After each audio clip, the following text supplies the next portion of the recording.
Maraknya peredaran dan juga penyalahgunaan obat-obat tertentu yang jika dikonsumsi dapat merusak sistem saraf, ketergantungan hingga meninggal dunia.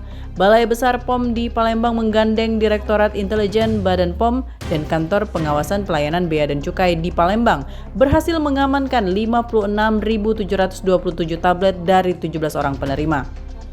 Menurut Yani Ardianto selaku Ketua BB POM di Palembang mengatakan untuk temuan jumlah obat-obat tertentu mengalami peningkatan tajam sejak tahun 2025 yang sebelumnya pada tahun 2022 diamankan sekitar 1022 tablet dan di tahun 2025 mengalami lonjakan menjadi 53.206 tablet.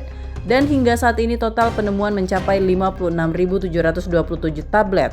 Modus distribusi saat ini banyak menggunakan jasa ekspedisi dan dari hasil pengawasan, pengiriman terbanyak dengan menggunakan layanan titipan kilat sebesar 73,7%, disusul Si Cepat, JNE, Lion Parcel, serta JNT.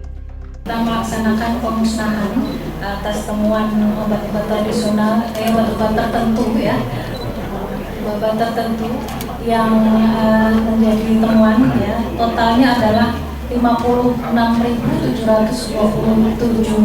tablet atau vial dan satuan terkecilnya dengan rincian adalah yang pertama trihexyphenidyl sebanyak 34.495 tablet, dextromethorphan sebanyak 21.422 tablet, tramadol sebanyak 780 tablet, dan ketamid injeksi 30 vial.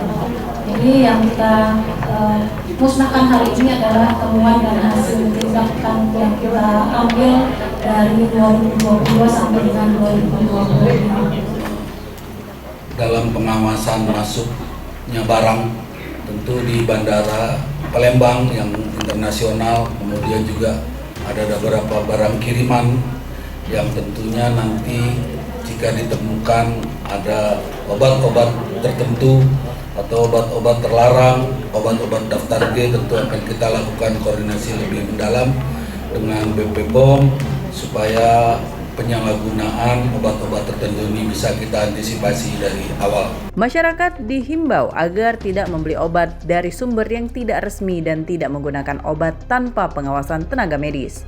Dari Palembang, Sumatera Selatan, Erwin Setiawan, iNews melaporkan.